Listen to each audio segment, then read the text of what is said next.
For today's video, we're going to get some gameplay with the new Mythic Outlander, Steel Wool Anthony. Great name, by the way. Strong, handsome name. Don't ask me why, I just think it's a great name. I was able to get him as a reward after completing the Battle Royal quest, which is one of the quests that came with Canny Valley Act 3. And technically he's not a new hero. There is another Vanguard Outlander in the game, whose name is Vanguard Southie. But there are some differences between the two. Although they have the same exact perks and abilities, I noticed that I had more health while playing with Steel Wool Anthony. When we have him equipped, we have a total of 64,000 health and 24,000 shield. And when we have the Vanguard Outlander equipped, we only have 61,000 health and 24,000 shield. So although they do have the same perks and abilities, they will give you a different amount of health and shield. Anyways, this is what he looks like when you first get him. As you can see, he sort of has like a snake or a cobra on the back of his jacket. And that's what he looks like before you evolve him. After you evolve him once, you're going to get these drums on his back. And as you can see, they have the Steel Wool Band logo on it. You also got some drumsticks on the side of it. And again, you'll get these drums after the first time you evolve him. Alright, so now he's fully upgraded and we maxed out all of his perks. And the only accessory that we got were the drums after the first evolution. But yeah, this is what he looks like when he's fully upgraded. Anyways, his three main abilities are Anti-Material Charge, Shock Tower, and Phase Shift. He also has Focused Acquisition, as well as the Loot Llama. And he also has Fist of the South Moon, as well as Structural Strike. And both of those perks are going to reduce the cooldown for your Anti-Material Charge. For the Structural Strike, you'll have to actually destroy something with your punch in order to get that reduced cooldown. He also has Phased Out, as well as Phase Runner. And that's going to reduce the cooldown for your phase shift, as well as increase your movement speed every time you use your phase shift. He also has Energy Regen, as well as In the Zone, and Iron Knuckles, which increases the amount of damage you do with your anti-material charge. And he also has Phased and Confused, which is going to grant you a couple of more phase shift charges. And at the very bottom, it says phase shifts across the battlefield, delivering unexpected anti-material charges to enemies. And he also has a tactical squad bonus called Stun Baton, which is going to make melee crit hits do increased impact and add a 1.5 second of stun when the enemy is interrupted. So yeah, that sums it up for all of his perks. As for our loadout, we're going to be using the Bladestorm Enforcer in our support slot, as well as the Shuriken Master in our tactical slot. Oh my god. Oh no, I'm falling while down. What happened? I was already dead. We didn't even get to start. That's right, embarrassing. The jump pad. What thing?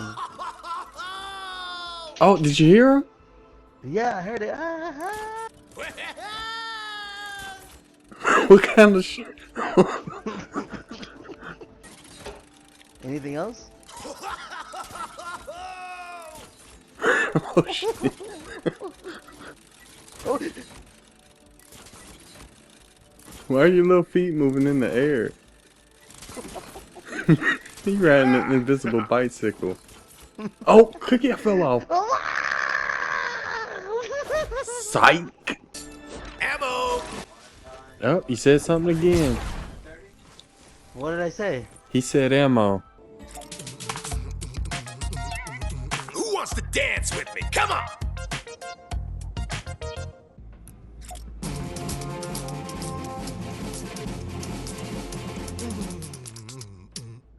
So yeah, basically he's like a beatboxer, I guess. Incoming. Oh, he says incoming too.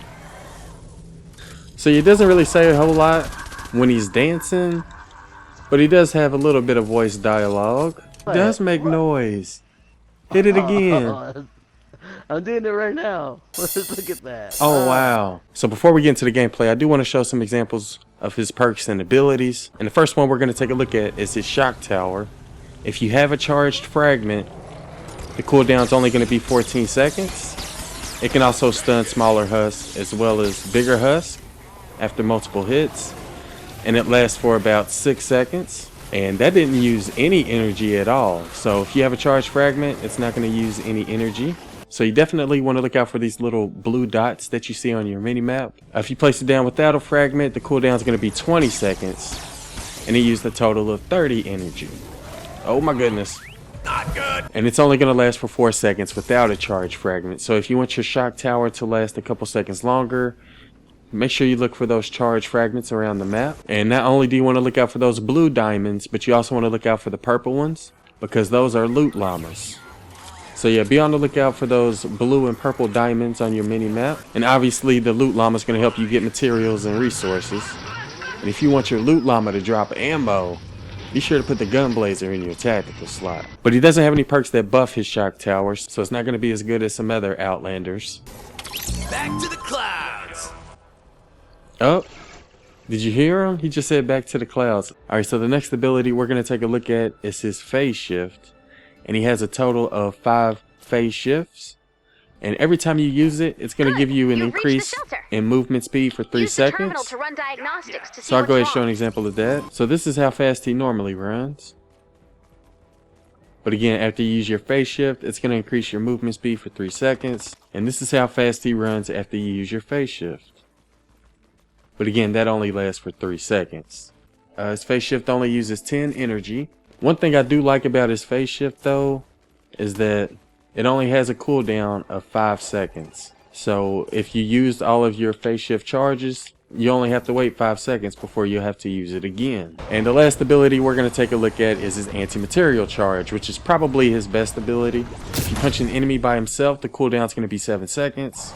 But if you destroy an object while punching an enemy, or if you're just farming for materials, the cooldown's only going to be 4 seconds. So he is going to be pretty decent when it comes to farming metal, stone, and wood, as well as the materials that those resources give, like mechanical parts, nuts and bolts, planks, and mineral powder.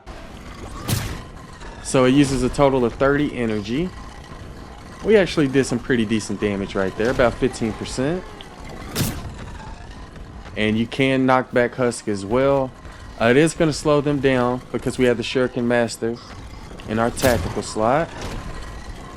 But yeah, we took about half of his health away after 3 punches. His punch will be good. Oh, we didn't even punch the Riot Husky. Come on now. Punch is going to be good against Riot Huskies. What? Did you even punch him?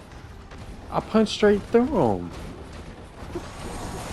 Oh my goodness. What the hell is going on? You have no power here. Am I lagging? Back off!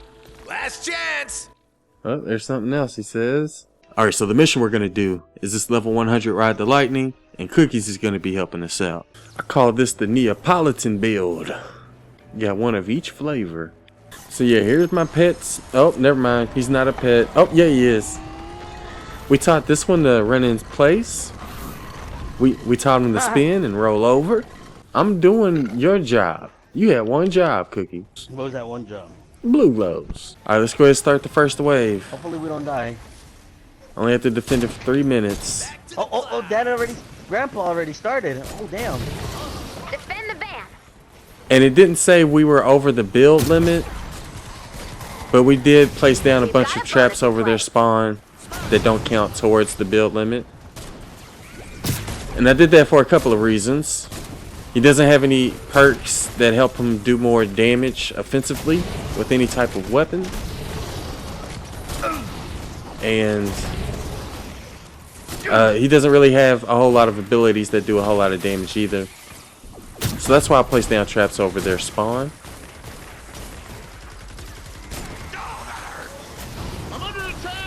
We do have a couple of defenders helping us out. Grandpa's, yeah, I see him. Grandpa's using the Obliterator, and we have Uncle using the Dragon's Roar, and we're going to be using the Dragon's Fury because I've never gotten gameplay of it, and I just leveled it up the other day. Since we have nature enemies, there goes your explosion. That was so awesome! Since we have nature enemies, I figured we go ahead and test it out. See what it looks like. Look like there's like firecrackers. Oh, he just got launched. Okay, that'll work. That works too. He got launched. Yeah, he got launched right on top of my head. It's all right though. All right, repair everyone. Repair. We only got a minute and a half left. But yeah, I don't really trust him in regards to doing damage with his abilities or weapons. But one thing I sort of do like about him is that we can use any weapon we want. Since he doesn't have perks to help buff any particular type of weapon. We can use any type of weapon we want. So that's one of the things I do like about him, but... Oh, it's about to explode, everyone. We got it. Come on, keep it going, keep it going. You're not going to be able to do as much damage with weapons compared to other heroes. But yeah, we're also going to be using a Gravedigger as well. I kind of feel like he's missing something too. Like, 30 seconds left with to other go. heroes, we get like a helmet and a backpack. With him, we just got the backpack. I kind of feel like he's missing something. You know what I mean? Why am I shooting cookies in the I feel back? like the only thing I feel like the only thing that he's missing would have to be his well, like a charging fist, you know, sort of like the other one. What was the other one called again? The strikers, yeah. Oh, okay. All right, here we go. We gotta defend it for 4 minutes. Oh my gosh, here we go. They're all coming from the south, though. We've got a bonus in play. One thing I should point out that I didn't mention in yesterday's video is that the boss mission, the new boss mission, is repeatable, meaning that you can do it as many times as you want, and it's also a really good way to farm gold. So I know I had a lot of people asking me to upload gameplay of me actually trying to kill the boss myself, see how quick we can take him out. So we may try to do that again. We may either do a video of it or we may live stream it. Let me know which way y'all would prefer to see it. How you doing over here, Cookie? I'm doing really good, A1. I'm just trying to see where the enemies are coming from. Looks like the Smasher is getting stuck on this side, but he is breaking the wall though. If I can get Okay, them grouped up, then I'll use my shock tower. Sort of have to get them grouped up first. And my punch as well. There we go. He's about to die, and he's dead. Yeah, he did. He's gone. So yeah, when it comes to Stillwell Anthony, he's not a good hero when it comes to doing damage with abilities or weapons. And he's not the best hero when it comes to farming either. My opinion, I think you'd be better off using either Striker AC or one of the Pathfinder Outlanders. I feel like they are better. I don't think his anti-material charge is going to be as good as Striker AC's. He's also missing the reduced energy cost perk that Striker AC has.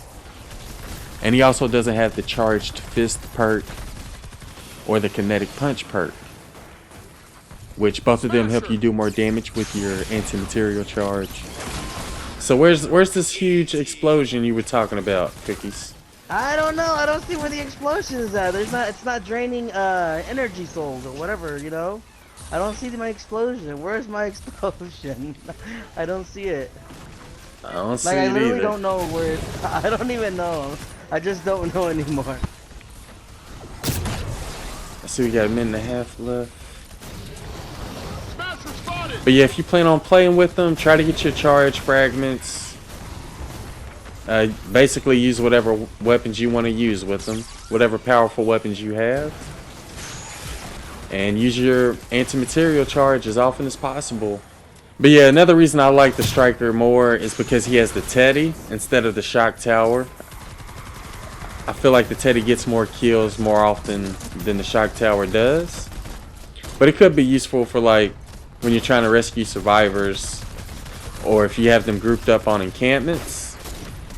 Okay, so we got the Oh, I'm out of Smashes coming ammo. over here, A1. We got Smashes coming in. Oh no. Hold on, I gotta Okay. craft some more ammo real quick. Alright, here we go. I got him. But yeah, I don't think I'm gonna be using this new Mythic Outlander that Oh my often. gosh. For those reasons. But yeah, out of all of the Outlanders I've tried, Stillwell Anthony has the second best anti-material charge.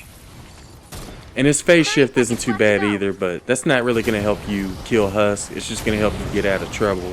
Oh no. But yeah, his anti-material charge is good. It's just not as good as Striker's. But yeah, we've already gotten gameplay of the Frostbite. All we have to do now is get gameplay of the Snowball Launcher and a fully upgraded Ralphie's Revenge. Let me know out of those two which ones you would like to see gameplay of first, the Snowball Launcher or Ralphie's Revenge. Let's go check out the rewards real quick.